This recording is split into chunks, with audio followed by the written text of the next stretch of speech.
അയ്യപ്പൻ പുലിപ്പാലിനു വേണ്ടി കാട്ടിലേക്ക് പുറപ്പെടുന്ന സമയത്ത് ഭഗവാന്റെ വളർത്തച്ഛൻ രാജശേഖരൻ രാജാവ് ശിവഭഗവാൻ തന്റെ പുത്രന് തുണയാകും വിധത്തിൽ കയ്യിൽ മുക്കണ്ണൻ തേങ്ങയും അതോടൊപ്പം ചില ഭക്ഷണ പദാർത്ഥങ്ങളും കൊടുത്തയച്ചു. അത് അയ്യപ്പൻ ഇരുമുടിയായി കെട്ടിക്കൊണ്ടുപോയി. അതിന്റെ ഓർമ്മയ്ക്കായാണ് നാം ഇരുമുടി ചുമക്കുന്നത്. ഇരുമുടി എന്നത് പരുത്തി തുണി കൊണ്ട് നിർമ്മിച്ച 2 ഭാഗങ്ങളുള്ള ഒരു സഞ്ചിയാണ്. ഭക്തൻ ഭക്തിയോടെ ചുമന്നുകൊണ്ടുപോകുന്ന ഇരുമുടിക്കെട്ടിന്റെ മുൻഭാഗത്ത് മഞ്ഞൾ, കുങ്കുമം, കർപ്പൂരം, അവിൽ, മാളികപ്പുറത്തമ്മയ്ക്ക് വിളക്ക് വെക്കുവാനുള്ള തിരികൾ, എണ്ണ, കൂടാതെ പ്രധാന കാണിക്കയായ നെയ്ത്തേങ്ങയുമാണ്.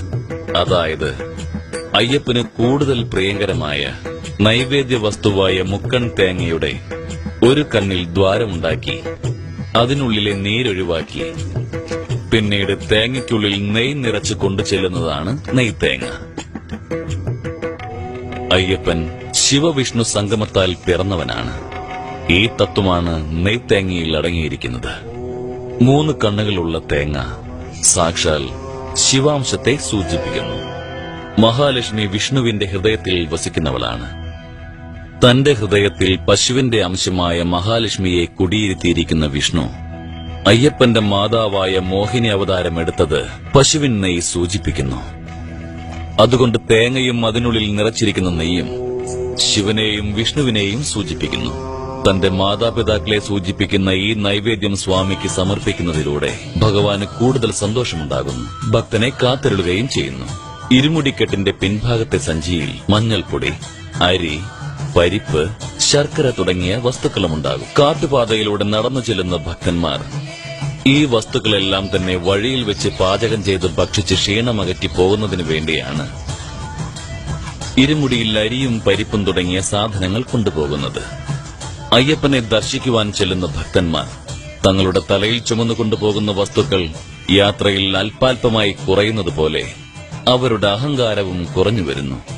അവന്റെ അഹംഭാവം, അഹങ്കാരം, വിദ്വേഷം, വിവേചനം, അസൂയ പോലെയുള്ള ദുർഗുണങ്ങളും അവനെ വിട്ടകലേണ്ടതാണ്.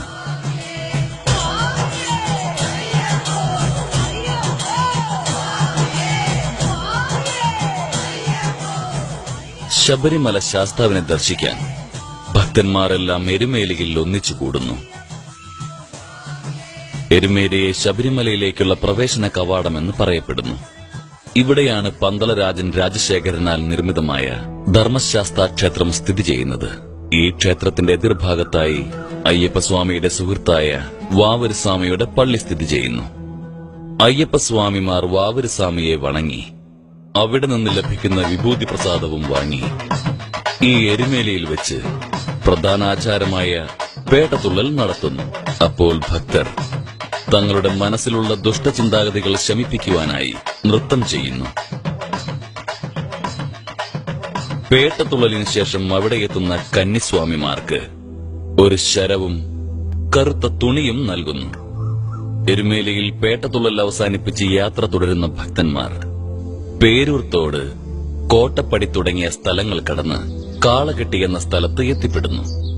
ഈ കാളകെട്ടി എന്ന സ്ഥലത്താണ് മഹിഷിയുടെ മുതുകിൽ ഭഗവാൻ നൃത്തം ചെയ്ത് തന്റെ വിജയം സുനിശ്ചിതമാക്കിയത്.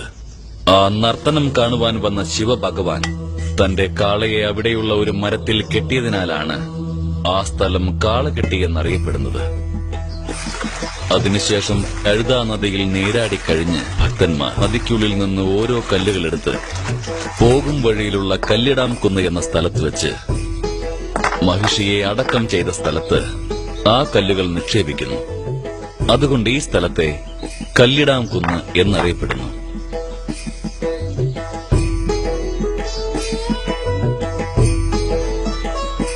അതിനുശേഷം ഇഞ്ചിപ്പാറ കോട്ട കടന്ന് ഉടുമ്പാറക്കോട്ടയിൽ ശ്രീഭൂതനാഥനെ വണങ്ങി വിഭൂതിയായി ഭസ്മം സ്വീകരിക്കുന്നു. പിന്നീട് ശബരിമലയിലേക്ക് പോകുന്ന ഭക്തന്മാർ പുണ്യനദിയായ പമ്പാ നദിയിൽ കുളിച്ച് തങ്ങളുടെ പാപങ്ങൾ പോക്കുവാൻ വേണ്ടി അയ്യപ്പനോട് പ്രാർത്ഥിച്ച് അവിടെ തങ്ങി പമ്പാസ്തി എന്ന ചടങ്ങിൽ വെച്ച് 108 അടുപ്പുകളിലെ ചാരമെടുത്ത് കന്നിസ്വാമിമാർ തങ്ങളുടെ വീട്ടിലേക്ക് കൊണ്ടുപോകുന്നു. അതിനുശേഷം ഗണപതി ഭഗവാനെ വണങ്ങി ശബരിമലയിലേക്കുള്ള യാത്ര ആരംഭിക്കുന്നു. അപ്പാച്ചിമേട കടന്ന് പിന്നീട് നീലിമലയിലെത്തുന്നു. അതിനുശേഷം ശബരി പീഠം കടന്ന് മഹിഷിമുഖിക്ക് വേണ്ടി ശരംകുത്തിയിലുള്ള ആൽമരത്തിൽ കന്നിസ്വാമിമാർ കൊണ്ടുചെല്ലുന്ന ശരങ്ങൾ കുത്തി കറുപ്പ് തുണിയും ചുറ്റി വണങ്ങുന്നു. കന്നിസ്വാമിമാരുടെ വരവിനെ ആധാരമാക്കിയാണ് ഇങ്ങനെ ചെയ്യുന്നത്. ഇത് കാണുന്ന ലീലാവതി ദീർഘശ്വാസം വിട്ട് അടുത്ത വർഷത്തിനു വേണ്ടി കാത്തിരിക്കുന്നു. ശബരിമലയിലെ സന്ദേശം: തത്വമസി മഹാസാഹോദര മന്ത്രം ചൊല്ലി എല്ലാം ഒന്നെന്ന്, അതായത് ആരാധനാമൂർത്തിയും ആരാധകനും വ്യത്യാസമില്ലാതെ ഒന്നായി കാണുന്ന കാഴ്ച പരിപാവനമായ ഒരു കാഴ്ചയാണ്. കാടും കാട്ടുപൂക്കളും അരുവികളും പ്രകൃതി നമുക്ക് നൽകുന്നൊരു വരപ്രസാദമാണ്.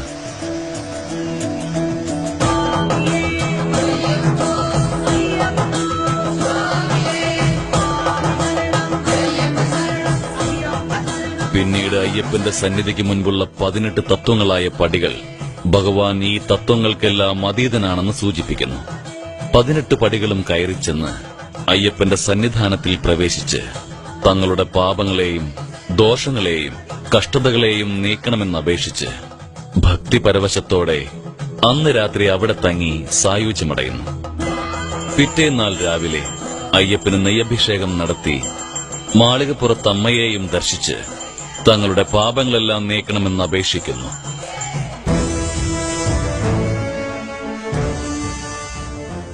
മകരവിളക്ക് പൂജയ്ക്ക് മുൻപ് അയ്യപ്പന്റെ സ്വർണ്ണാഭരണപ്പെട്ടി പന്തള രാജ്യത്തു നിന്നും ശബരിമലയിലേക്ക് കൊണ്ടുചെല്ലുമ്പോൾ ആഭരണപ്പെട്ടിക്ക് വഴികാട്ടിയായി ആകാശത്തൊരു പരുന്ത് വട്ടമിട്ട് പറക്കുന്നത് ഒരു അത്ഭുത കാഴ്ചയാണ്.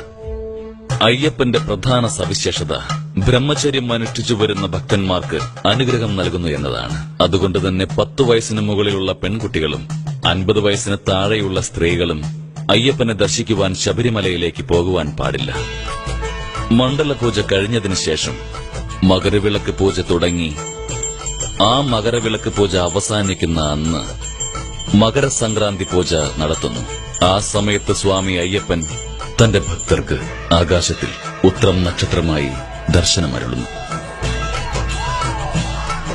ഭക്തരെല്ലാം ശബരിമലയിൽ പ്രസാദമായി വിൽക്കപ്പെടുന്ന അരവണ പായസം, അപ്പം, നെയ് എന്നിവയെല്ലാം വാങ്ങിക്കൊണ്ട് വീണ്ടും പമ്പാനദിയിൽ വന്നു ചേർന്ന് അവിടുന്ന് തങ്ങളുടെ വീടുകളിലേക്ക് യാത്ര തിരിക്കുന്നു.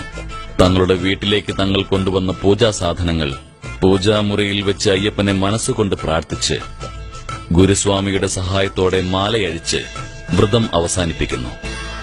സ്വാമിയേ ശരണമയ്യപ്പ.